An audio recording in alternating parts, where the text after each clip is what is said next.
Hey, everybody. Welcome back to the Speakeasy Bourbon Club show brought to you by Birdies and Birdies. We're super excited tonight.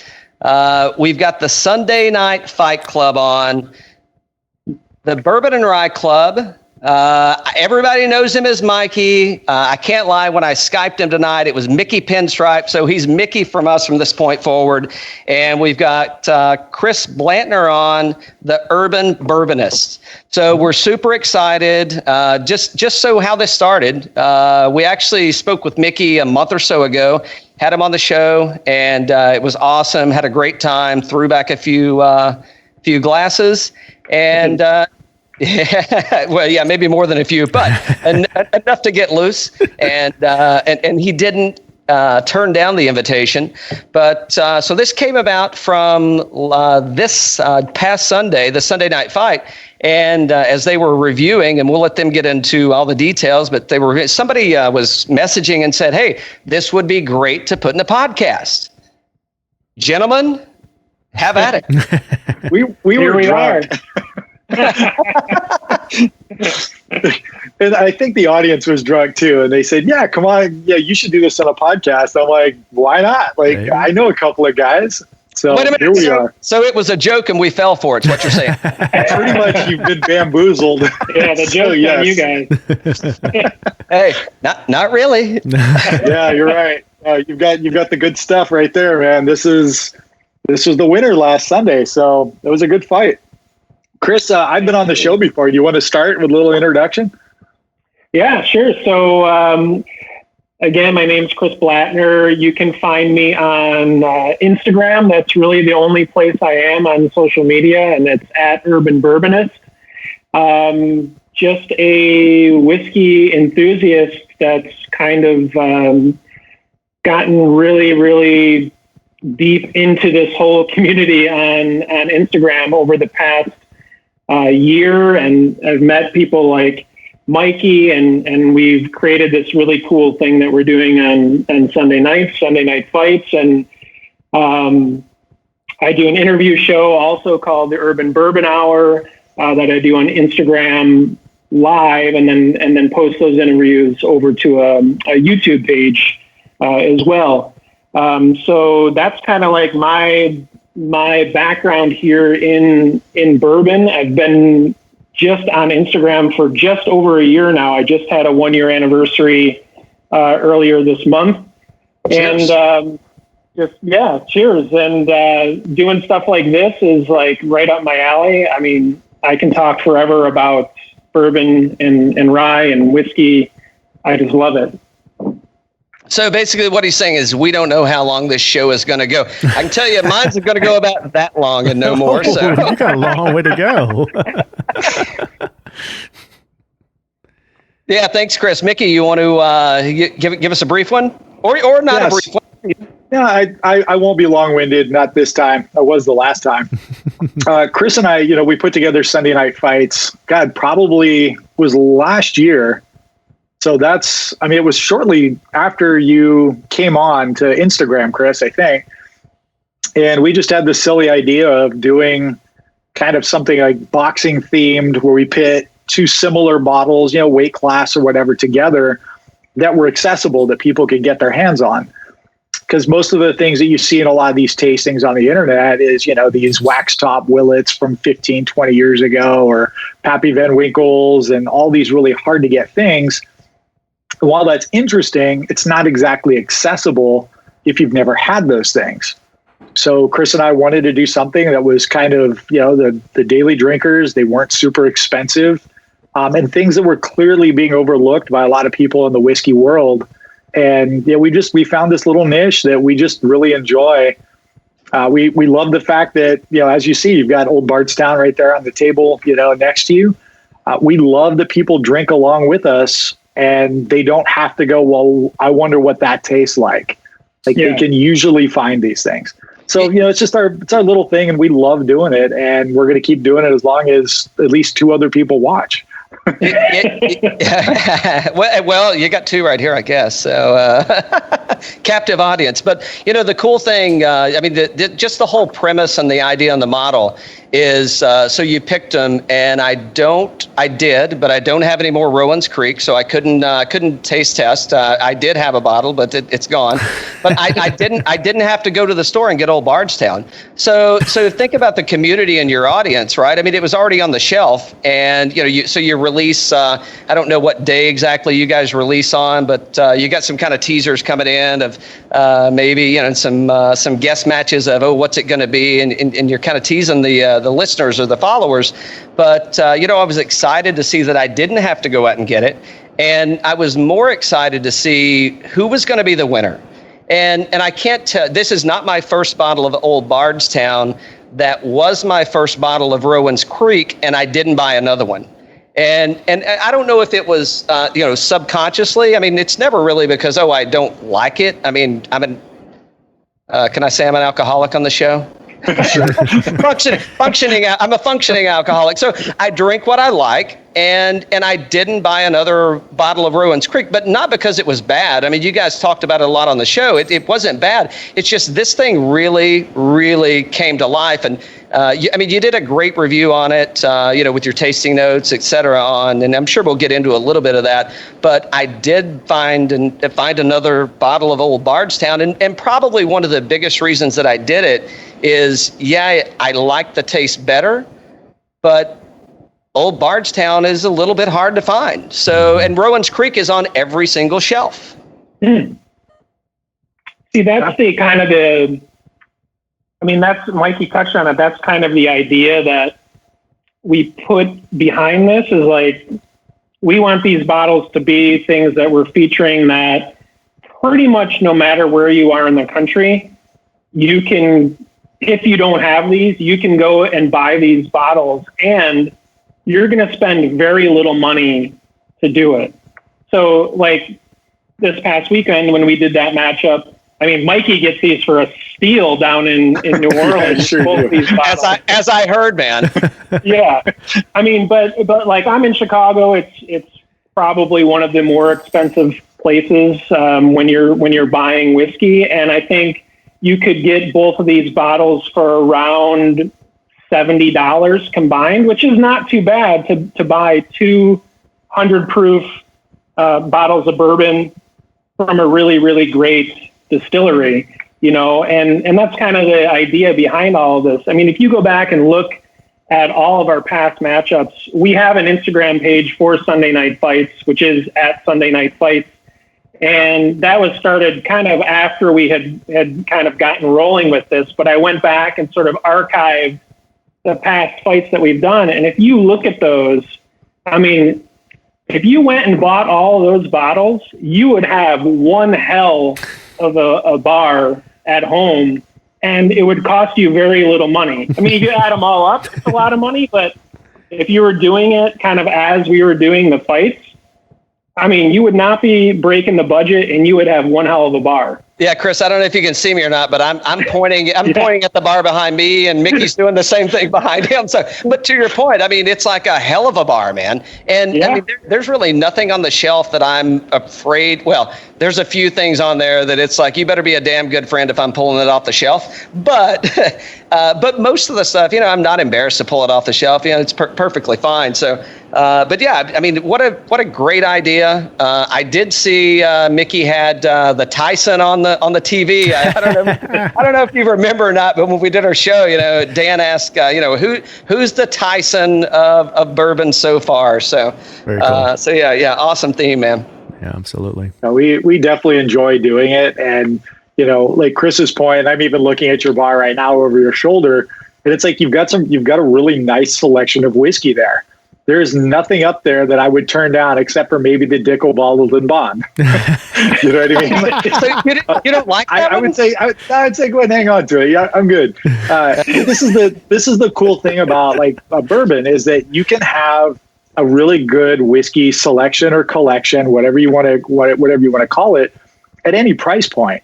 And if you walked into someone's house, I mean, for most of us, if a normal person, non-bourbon enthusiast, walked into our house, they'd be like, what in the holy hell are you doing in here? Like, are you are you an alcoholic? Like, are you, did you rob a liquor store? But if most people, do you keep the heroin and the weed in the drawer below? It's like, that's in the other room. Yeah. Right. So, but most people, if they had like a bar cart, or a cabinet of, 12 bourbons that are all under $50, they're going to have a fantastic selection, and they would be able to entertain even a supreme bourbon enthusiast would still be able to find something that they liked. Absolutely. For sure. Absolutely. There's a lot of what you guys are talking about. You see it, Mickey, to your point, you walk into somebody's house and they have, a wine rack. They don't look at you weird, but they walk in there and you got a bunch of bourbon. They look at you strange. Well, I look at Cal strange anyway, but a normal person, put a normal person in there. Is it the stash? It's the stash. It's the Ricky stash. I like it. Yeah, just so you know, and I know Mickey's not a golfer. Chris, I don't know if you are or not, but and just for if we got golf fans listening, so we do this DraftKings things. It's a little bet. You pick a few players and put $5 down, whatever. So Ricky Fowler, if you know him, probably. Right? I mean, who doesn't know Ricky Fowler? All right, so he grows this creepy stash. Well, he hasn't been playing that good, but I think he's going to do well this week. So I'm growing out my creepy Ricky Fowler stash. So. I like it. I do play golf, but I play it very terribly. That's all right. Yeah, it's golf, man. It's golf. Yeah. What are you gonna do? So the only thing judging you is the bottle of bourbon that you're carrying with you. That's right. Right. Seriously. And if it gets hot, that just means you pour it over ice. That's right. Right. Not the bourbon if it gets hot outside. Temperature what? Yeah. That way you don't care what you shoot. Hey, so I've got a couple questions. So I know, from last week, somebody and maybe a couple other people confirmed and said, hey, this would be a great podcast. So, and I don't know that we really that you got into anything, because you've got an agenda on your show, right? And you guys follow it to a T, and it's perfect. This one is a little looser. So, we can kind of go in different directions, but, so I've got a lot of questions. I'll try to kind of pick them out in my mind. I'm not good at taking notes. I like to, freestyle this thing. So, did you have any comments? I shouldn't say comments. You were surprised at the winner, or were you not? I would say sometimes yes. Sometimes I don't really read Chris very well, like what he's thinking while he's drinking. And it's okay. It's just, we try to give it, the 3 rounds, fair shakes. Like, I'm taking mental notes. I'm sure Chris is too, and he'll talk about his take on it. But I take a lot of mental notes, and I go back and forth, and I'm like, okay, what did I like about that? And then I listen to Chris's thoughts on it, and it doesn't influence the way I think or what I feel about it. But if it does affirm how I'm feeling about it, then that does give it, in my mind, kind of a point on a scorecard. And I start to go, okay, the next time I'm going to have it in round 2, did it change? And if it did change, is it better or is it worse? And then I start trying to put the little pieces to the puzzle together. And sometimes I don't know until at the very end on that last round where it's like, okay, now I know what I'm going to do and where I'm going to go with this. But it is also remembering what happened on the previous 2 rounds. Yeah. The other 2 drinks. Hey, Chris, if you don't mind, before you get into that, so that's an interesting point, right? Because we could all 4 take a drink of this and we could taste something completely different. But as soon as you mention it, I could be like, oh shit, yeah, absolutely, that was there. That's just not what caught not what caught me on the nose, or not what caught me on the finish or the palate or whatever. So then it's and I I'd be remiss to say that it wasn't a little bit biased, but it does now trigger that in your mind. Does it bring that note a little more prominent, which was probably already there, but who knows what you had to eat today and what else you had to drink today. It's a thing that, it's reality, right? Well, even like Chris made a suggestion on a note and I didn't quite get it. I was aware of what he was saying, but for me, it was a really subtle note. And it never really just popped out, but it was always there in my head. And look, we make no bones about the fact that we have biases on our preferences.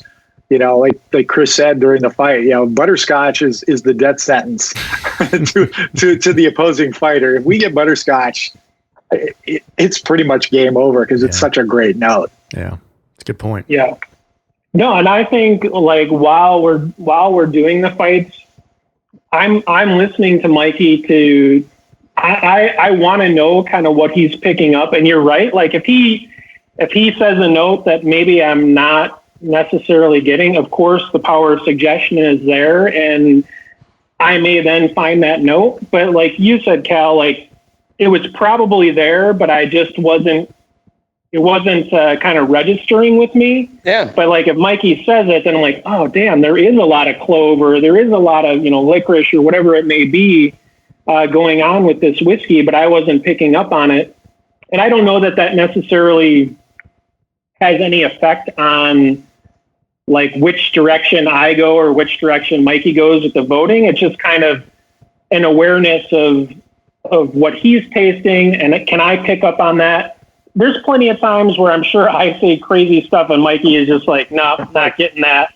Like, I don't know what he's talking about. But all I can do, and all Mikey can do, and all any of us can do really is like, all I can do is spit out what I feel like I'm tasting. And, someone else may be just like, this guy's crazy. I have no idea where he's coming up with that note, but it's just like something, connects with you in your taste memory that you spit out that note, and it's just one of those things. But I like to hear what Mikey says because it gives me a different perspective to look at, what we're tasting. And that is another reason why I think Sunday Night Fights is so cool.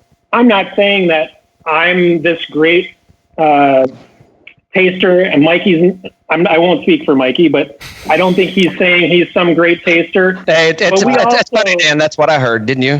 That's what I heard.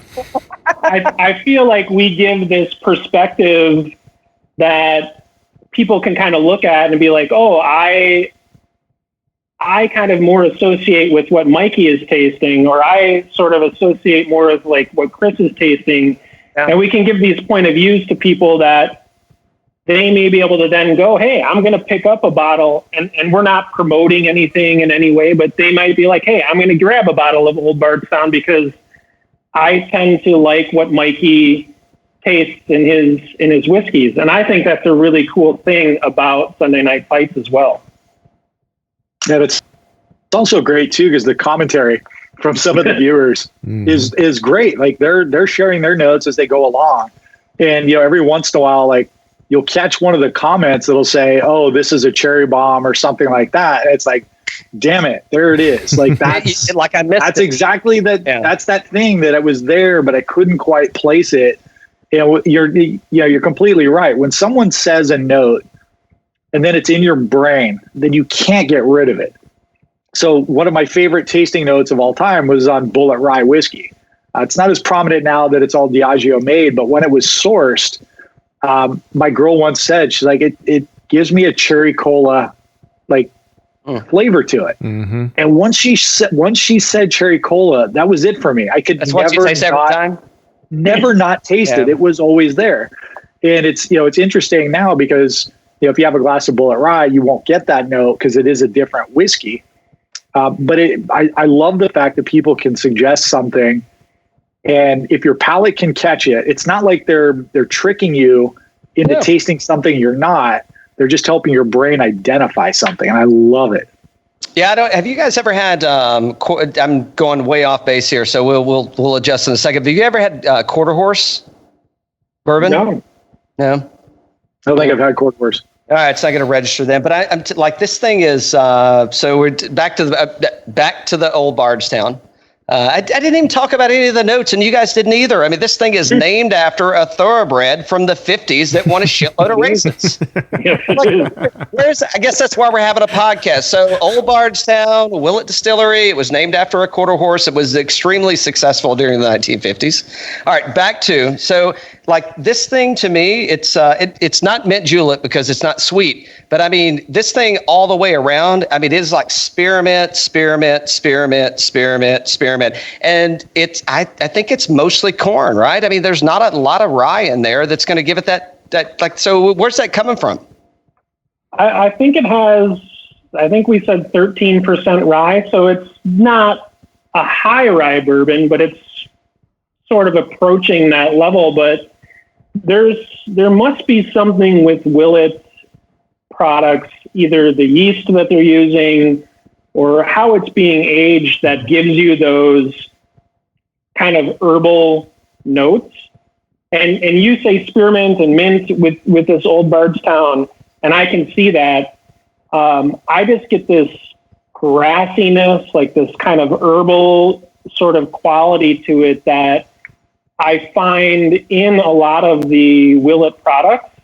And I think Mikey and I talked about this. There's just like this sort of signature to the Willett stuff. And it's that I'm never able to quite put my finger on it. It's just this herbalness. And I don't know how to describe it other than that. So I would agree. I guess my description for the herbalness is the mintiness, and there's like this kind of musky, not off-putting musky, not like left my clothes in the washing machine too long musky, but it's but it is like, if you back to horses, right? If you've ever made hay and you've left hay a little too long and it's been wet, you get that kind of wet hay kind of taste in there that gives that musty, minty flavor, which I don't mind it. I think it's fantastic for a bourbon. I'm like, I don't know why this is really bourbon. I know why, but I'm just saying, like, it's the mark for a lot of different numbers. Yeah, it's interesting too. Like, I'm a big Willett fan. If you didn't know already. Yeah, I picked up on that. And I know that this is sweeter than the rye, but the Family Estate rye and this one actually share some similarities, because you do get that mint to it, that spearmint. You do get that grassy note to it. There you go. This obviously has a lot more caramel and sweetness to it, but I think they share more similarities than some of the other Willett products do. And the notes to this one, I think you're dead on, man. That spearmint is a very prominent note. I actually love the fact that this resembles a lot of Jim Beam products too, even though it's obviously not made by Beam, but it's got that kind of palate resemblance that I really, really like. And it's not a high rye, but it plays as if it is. Yeah. It's totally hey, back to, if I were renaming the winner, it would have been the Rope-A-Dope, man. Like this thing totally suckered you in and looked like something it wasn't, and then there it was. Yeah, and it's got a terrible label. Yeah, it does have a terrible label. Well, it is junked up like nobody's business. But they've got all their awards and rewards, and they've got the it's kind of crappy. I don't know. Yeah. It's not. Well, be careful. We get on tangents about labels. Like, we went a whole second hour the other night just on labels. But hold on. They named this after a racehorse that was a thoroughbred, that was a stud in the 1950s. And look at what they imaged that stud race. It's like putting Secretariat as what's Gumby's horse's name, right? It's like you put you've got Secretariat up here and you put Pokey on the friggin' painting. It's like, what's the miss there? Because if they do that, you probably now, instead of a $30 bottle, or what'd you say, 19 where you're at? Yeah, it's pretty cheap here. But then again, the Total Wine here has it for 36, which who knows? Yeah. Wow. But change the label, and now you've got probably a $70 or $80 bottle of liquor that you can't find anywhere. So, well, let's not do that. Exactly. Let's stick with Pokey. Pokey. I'll take the crappy label for $30 or less. Yeah. Exactly. Yeah. Well, we went off on this tangent on Sunday night. Basically, if you look at I guess I'll do it again. The Willett products outside of the Family Estate with the really cool, logo on there, that's awesome. The Willett Family Estate bottles are ridiculously cool. The rest of the products are the labels are horrible, and the Rowan's Creek is absolutely terrible. But that's all I'll say about it. Well, hold on. I'm going to keep going, and then I'll shut up. Good, because I will too. I'll shut up. Then what about the pot still bottle? It looks cute, and it looks like, oh my God, I got to get one of those, until you got to put the damn thing on a shelf. Yeah. Oh, you can't even. very cool looking bottle, but you can't fit it anywhere. The whiskey's pretty crappy. Good, right? I mean, yeah, I mean, but it looks really, really cool if you have like, you know, a very large dedicated space for it. So Yeah, it's one of the worst bottles to put on a bar because it takes up an inordinate amount of space for what's in it. It's got that really wide base. It just looks stupid on the bar, to be honest. I know why people buy it, because it says Willet, and they also engage in some other things, and it makes a really good custom version of that. We'll just say that it's the bong bottle. Everybody knows this. It's not anything new. But it's one of the weaker Willet products. But because of the uniqueness of the bottle, I think people give it a lot more prestige than it deserves.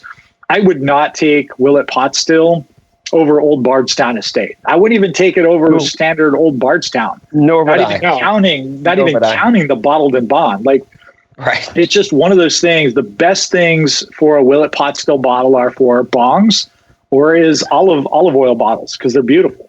But that's it. It's a good point. Whiskey's not great.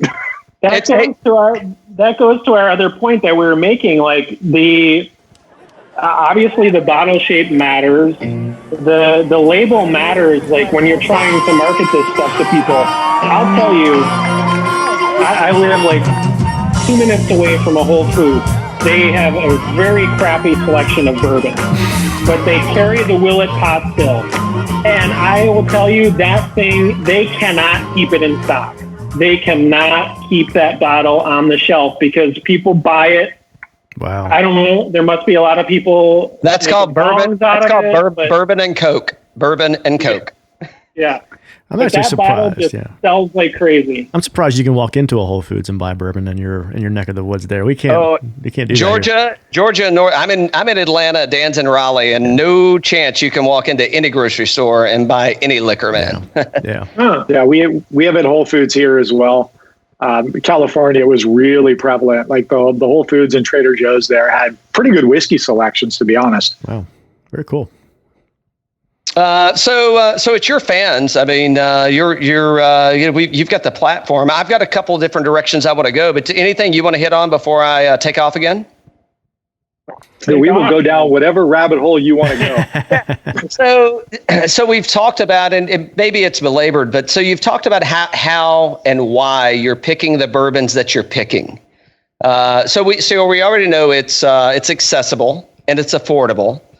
But so the next one, and we're not asking for any insider information, at least not while we're recording.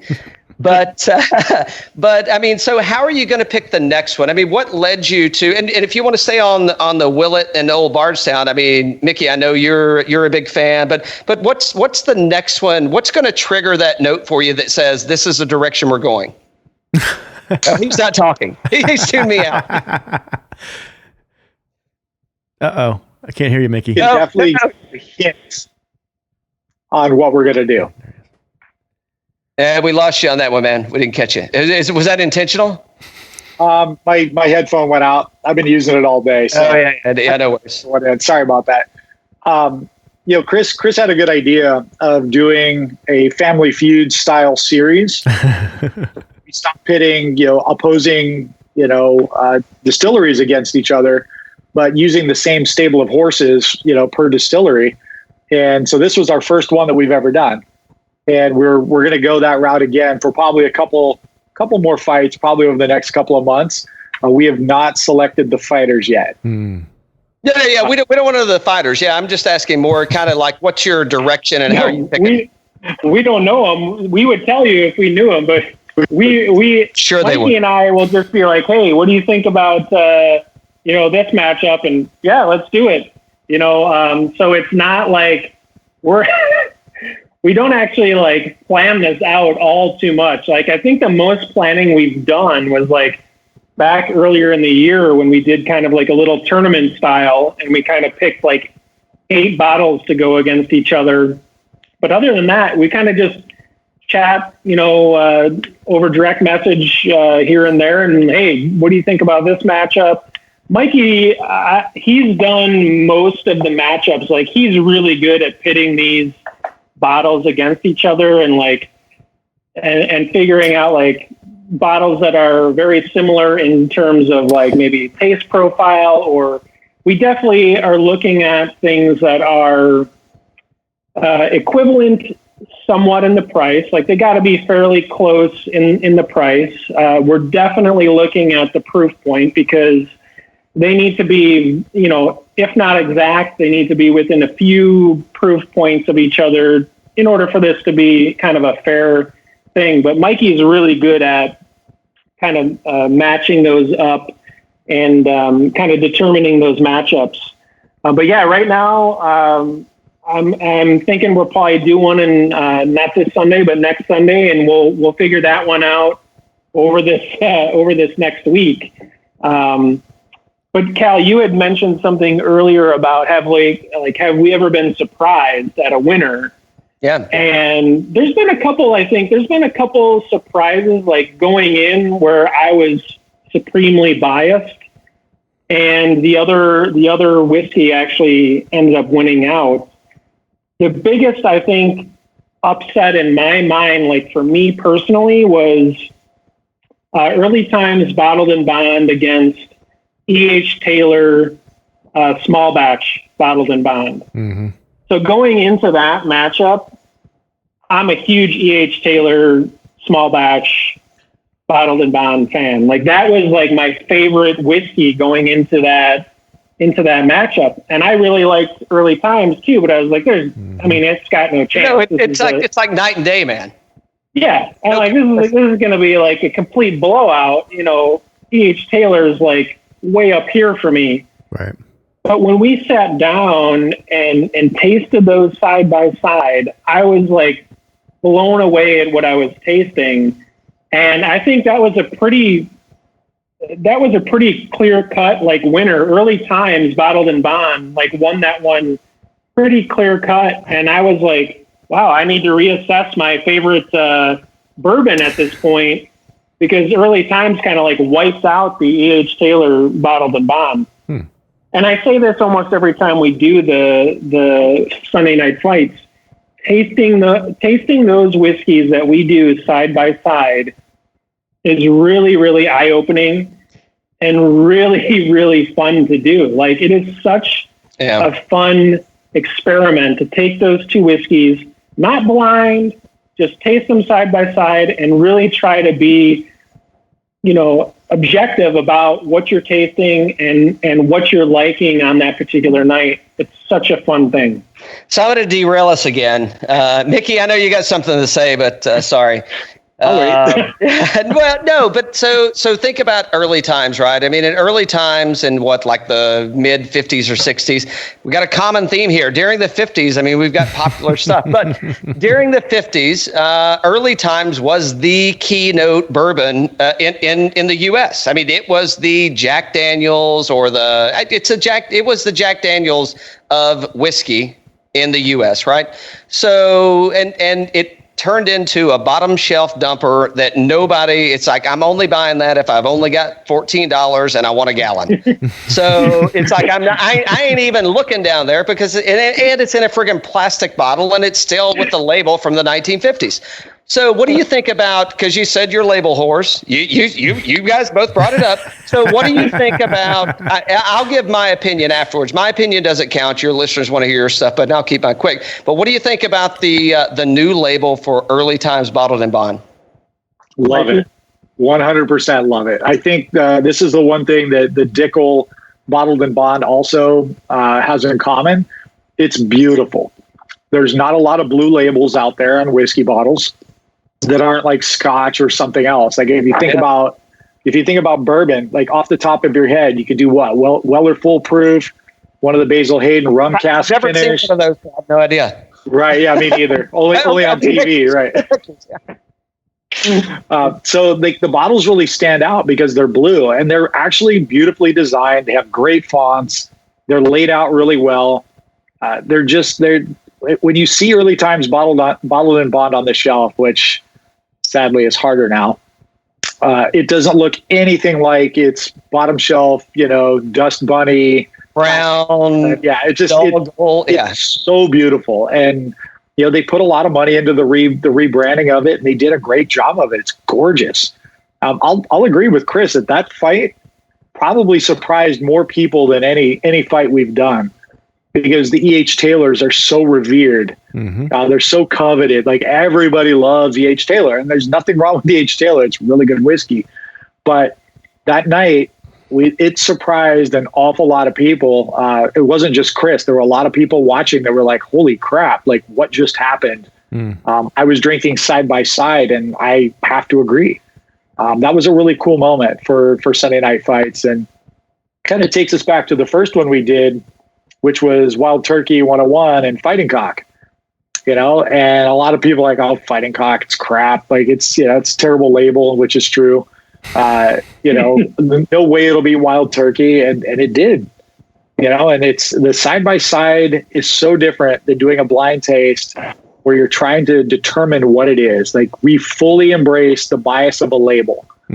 And, we try to keep a really open mind going in. Like, I would say that if you were a betting guy, and if you were going to say that Chris was going to pick Early Times Bottled in Bond over E.H. Taylor Small Batch, knowing how much he loved it, you'd bet heavy money on the Taylor to win. Mm-hmm. And the fact that he was able to set aside his own preference and just experience what was happening in that side-by-side comparison, look, like, that was a really cool moment too. Like, if you want to talk about being really open to a different experience, like, Chris's night that night to me was the epitome of why we do Sunday night fights. Nice.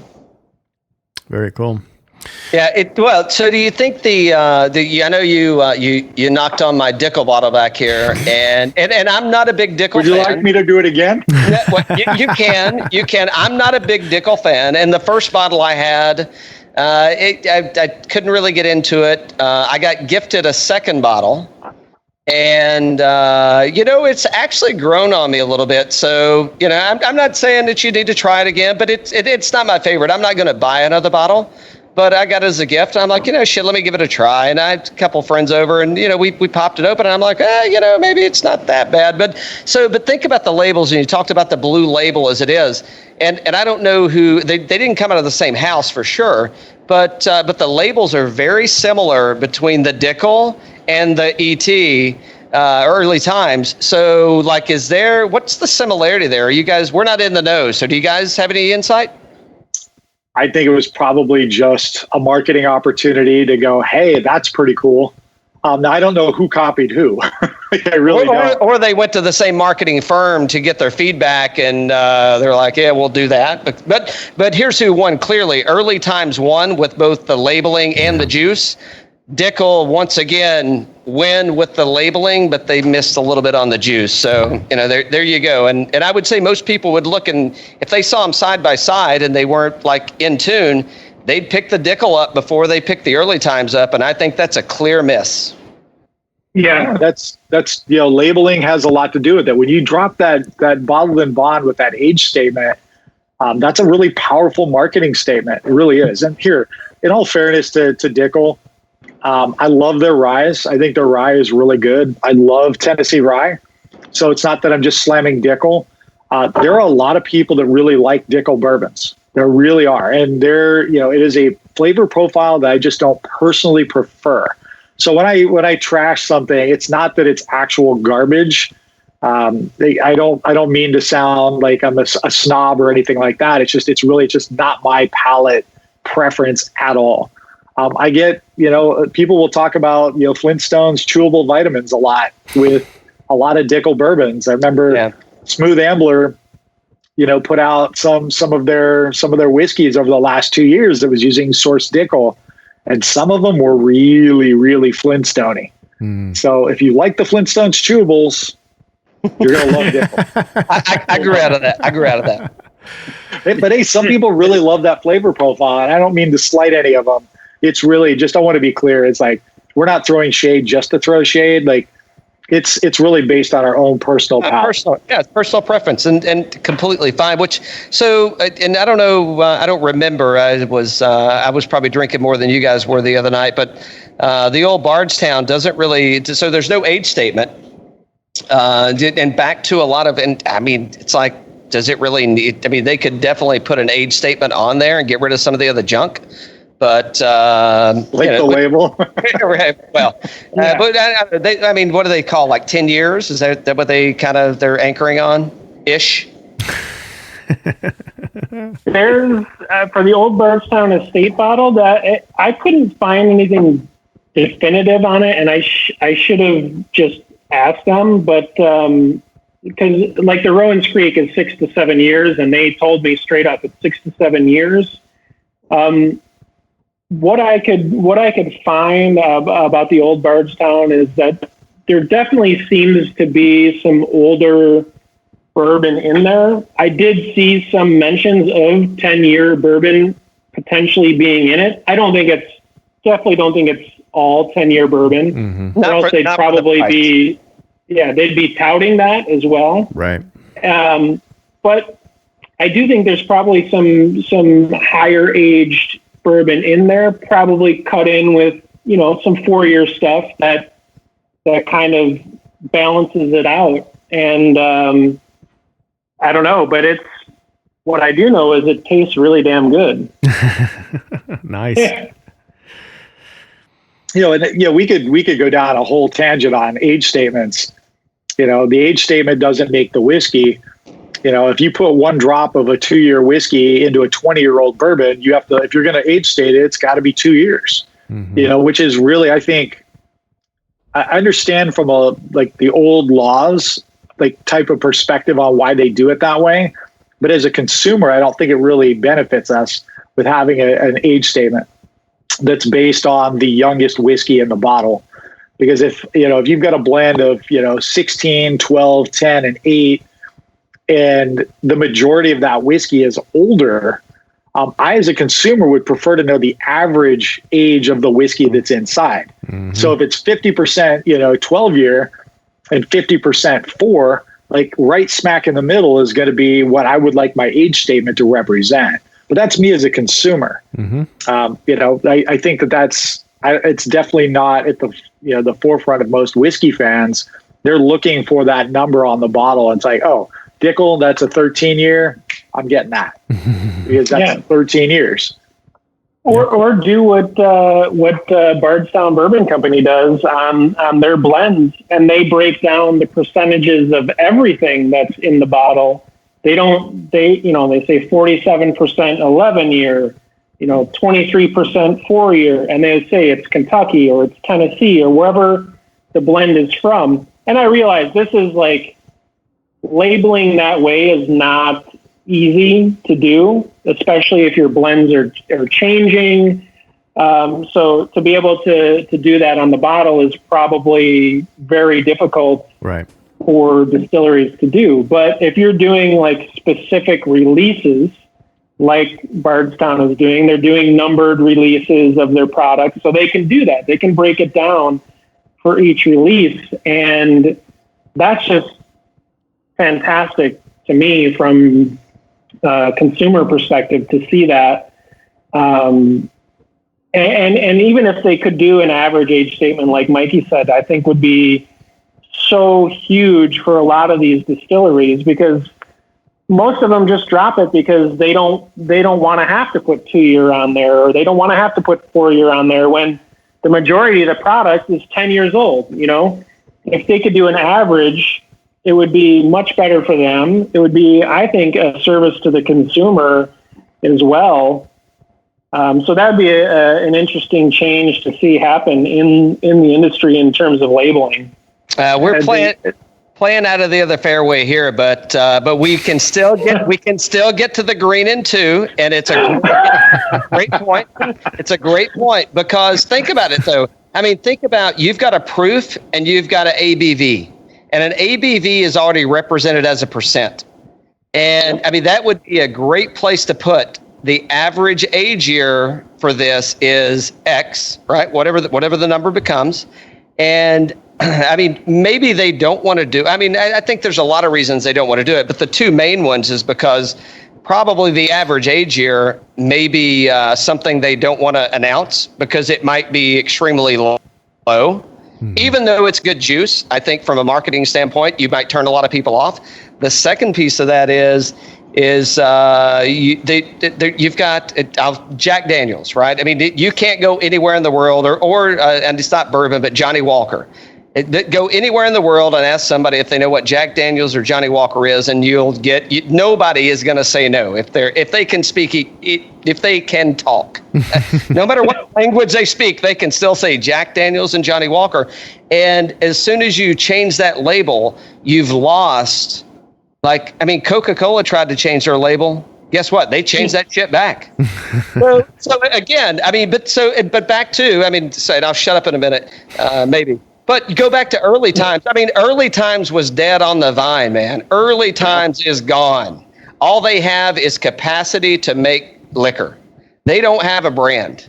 And without them making a change, they can't do it. So some of these other people, and think about, so the barrel bourbon, Bardstown, what's the rabbit hole? All these new ones that are, the boutique or the niche small batch bourbons that are coming out.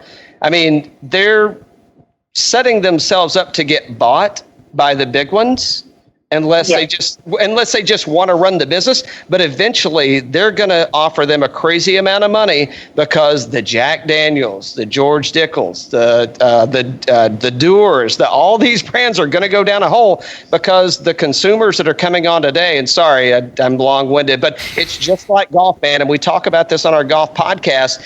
The brands that are around, people are buying them just because you bought space on the shelf, and you're going to get taken over because you're not keeping up. Yeah, that's a good point. Yeah, I got nothing to add to that. You're dead on. Sorry, so we got away from the Sunday night fight. So, so Cal, we met Mickey last time, and we asked him who the Mike Tyson was, and Chris clearly said that Mickey's one kind of putting all these fights together. So we'll call him the Don King of the Friday Night Fights. Yeah, the Don King. Oh my God! Only in America.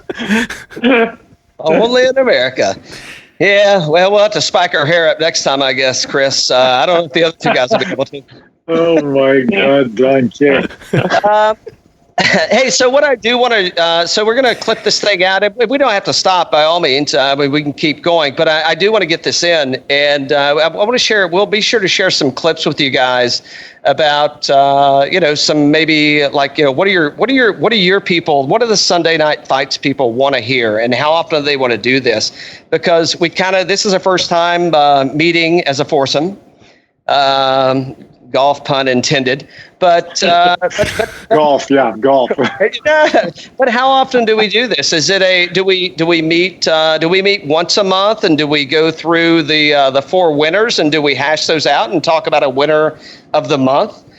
Do we just go through the four, and do we drink all four and talk about them? Even though we didn't talk much, we talked a little about Old Bardstown, but you guys hashed those two out well enough. I think it's a good kind of download and a refresher back for the audience to hear some new things. So what are you guys thinking about that? Like what's our frequency unless you're hanging up now and we get nothing?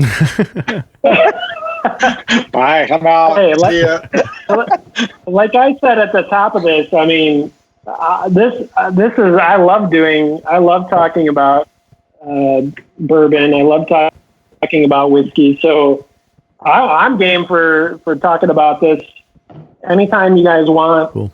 And to rehash the Sunday night fights, and that would be fun, I think. So I would say our fans, they love the fights. They love our drunken rants and tangents afterwards, probably just as much. So I would say, if you wanted to recap, just a quick recap of the fight at the beginning on the top, why not? But let's go on those rants. Let's drink and let's get on tangents and just go off the rails and see what happens, because that's what happens. That's what happens in a bar, right? Mm-hmm. So we don't just talk about one topic. So you said put it on repeat, is what you said.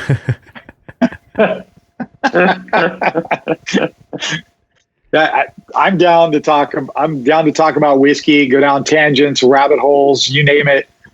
I think that one of the best things about the whiskey world, the whiskey community, is the people and the personalities behind it. You guys are really easy to talk to. You're a lot of fun. You're funny as hell. We're not as funny, but we do drink probably more than you, so it probably balances out. I'll challenge you to a duel. So I try to keep the cussing to a minimum on this, just because I'm sure we have a lot of listeners. But I'll challenge you to a duel, motherfucker. And I don't know that I can drink more than you, but I'll damn sure drink until I can't drink anymore.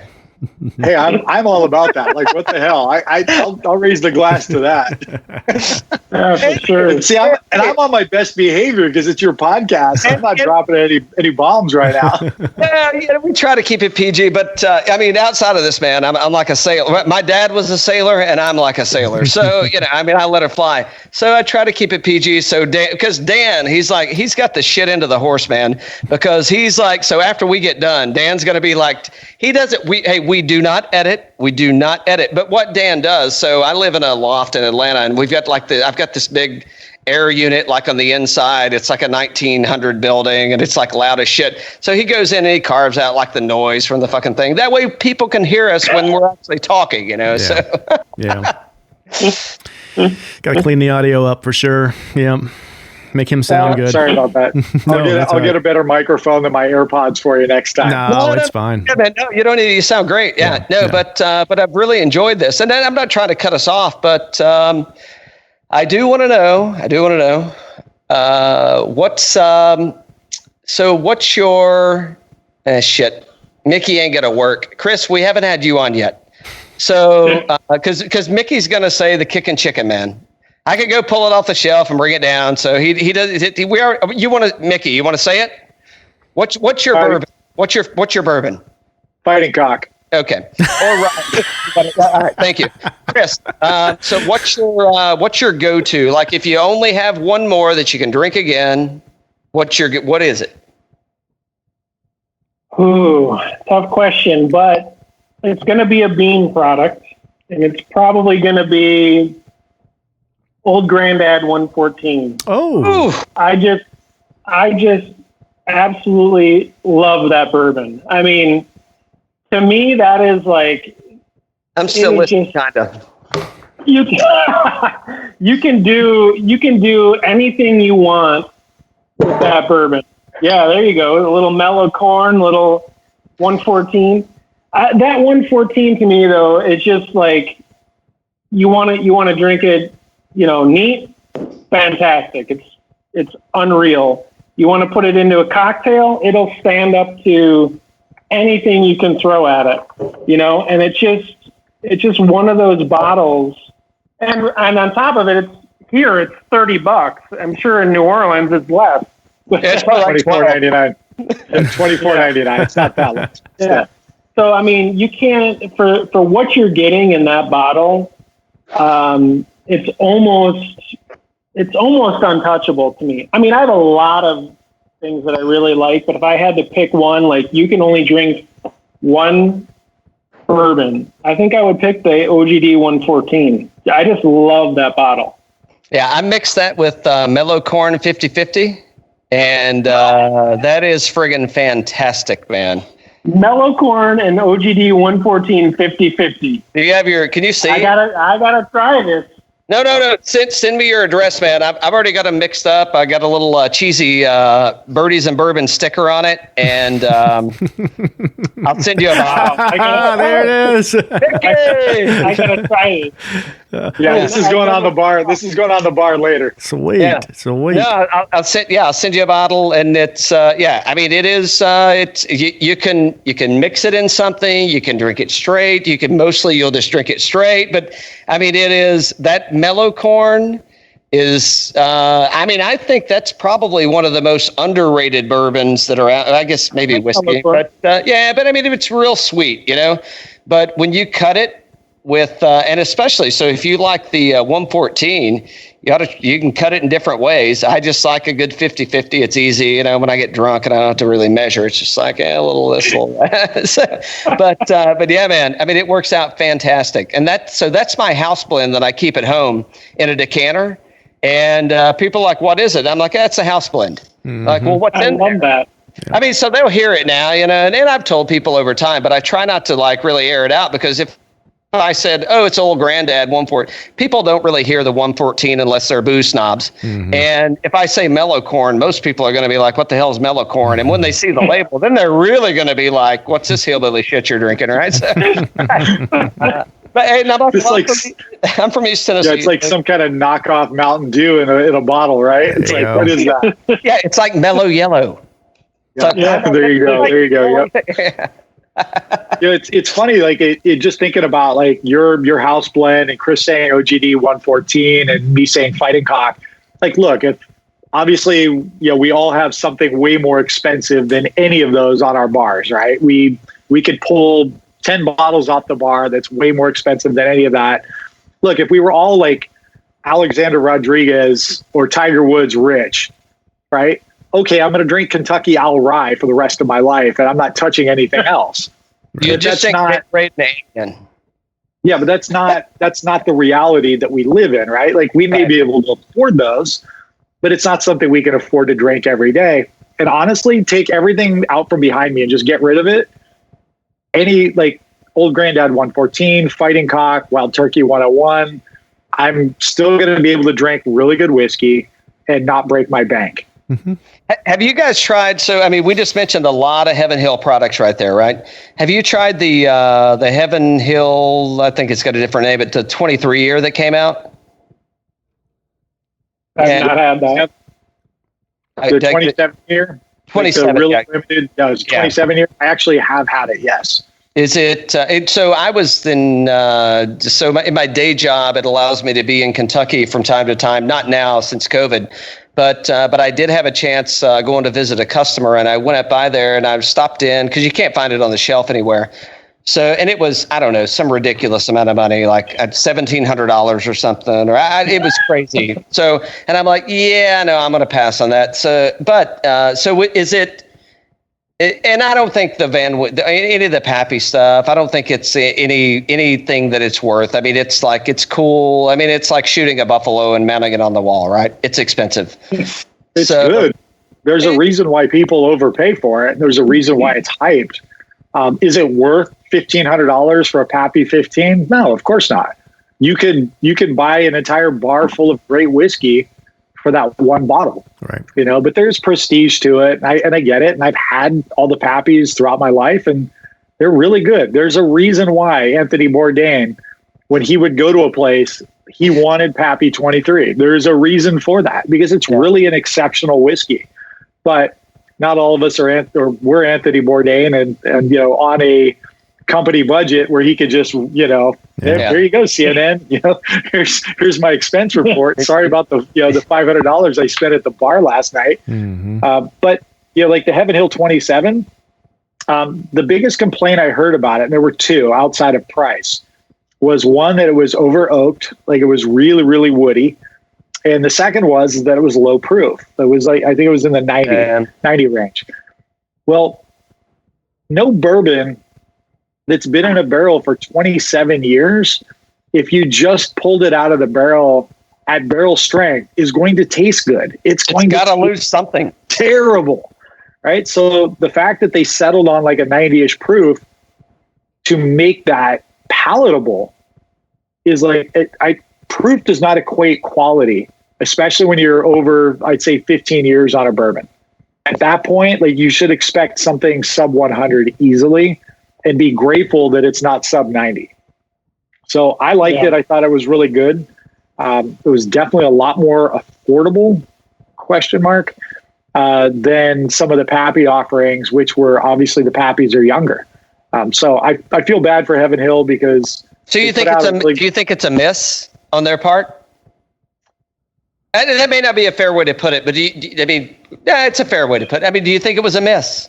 I mean, this is their staple. I think if Buffalo Trace had put out the exact same bottle, like with the same whiskey, let's say they sourced it from Heaven Hill, and they slapped a Buffalo Trace or an Eagle Rare 27 label on it or whatever, just pick one, even an EH Taylor 27 here. All right. Right. An Elmer T. Lee 27-year anniversary one. I think that people would have gladly paid more than $1,700 for that bottle, and they would have been happy to have it. I think that because it was Heaven Hill, Heaven Hill does not get they don't get the blind loyalty that Buffalo Trace gets. I think people are more overly critical on Heaven Hill than they probably should be. I think that, like I said, if Buffalo Trace had put that out, you would have never seen one on a shelf at any price. So how soon do we see a Willet, or do we see a Heaven Hill? Well, you did. I mean, I've got a few on the wall, and I think it's decent, but you got the Heaven Hill 7-year bottle and bond. And what do you guys think about that label? Love that label. It's beautiful. That's one of the best labels that Heaven Hill offers. That and Pikesville, I think, are like two of the really great Heaven Hill design labels. I'll give it up to Mellow Corn too. I like the label, even though it's kind of campy. It's definitely unique. It is unique, yeah. But I mean, that's, again, look at the Dickel and Early Times, and then look at where Heaven Hill went with their bottled and bond, and even Beam with their new Baker's labels too. Oh yeah, exactly. I think that they're clean, man. They look really nice, and I think we're going to see more labels like that. I hope. Cool. Yeah, I'm all for it. That Heaven Hill 7-year bottled and bond is a really cool label. And the Mellow Corn, I actually love that label, and I like the whiskey inside too. It's a really good one. Mm-hmm. Mm-hmm. Yeah. Hey man, I've got a case. My friend's bottle shop plugged. I bought 2 cases of each, and I blend them and send them out as thank you. So there you go. I love it. I got to work on my packaging though, Mickey. I get it. Yeah, plastic bottles always expand. They're going to leak every time. Oh, yeah. What else you want to wrap up with, guys? I'd love to make a recommendation for people to pay attention to for a bottle of whiskey. It's going to be the new released from Jim Beam. It's Old Tub, which is a bottle.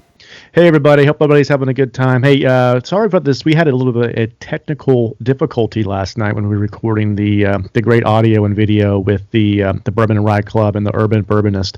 We had a great time with those guys. Our little Skype session kind of cut out on us, so we had to kind of chop into this ending and wanted to let you know that they will be back. Cal, tell us about that. Oh, will they be back? Before we get into that, the good news is Dan has a new position in the company. Dan has been promoted to intern. All that hard work is actually paying off. It's awesome. Congratulations, Dan. No. Yeah, we only dropped a couple minutes at the end there, but yeah. So we're going to be hosting monthly, and I hope I'm not getting ahead of myself. But they did agree. They had some good comments from their Sunday night fights asking, "Hey, can this go into a podcast?" So in fact, it can, and it is. So we're going to be hosting the Friday night fights recap of the Sunday night fight. So we're looking forward to that. Chris and Mickey are fantastic hangs, man. Love to pour one back with those guys. So stay tuned. We are going to get on somewhat of a schedule, so more to come on that. So thanks for joining us tonight, and hope everybody enjoyed the show. All right. Cheers. You're not going to cheers them? Cheers. There we go.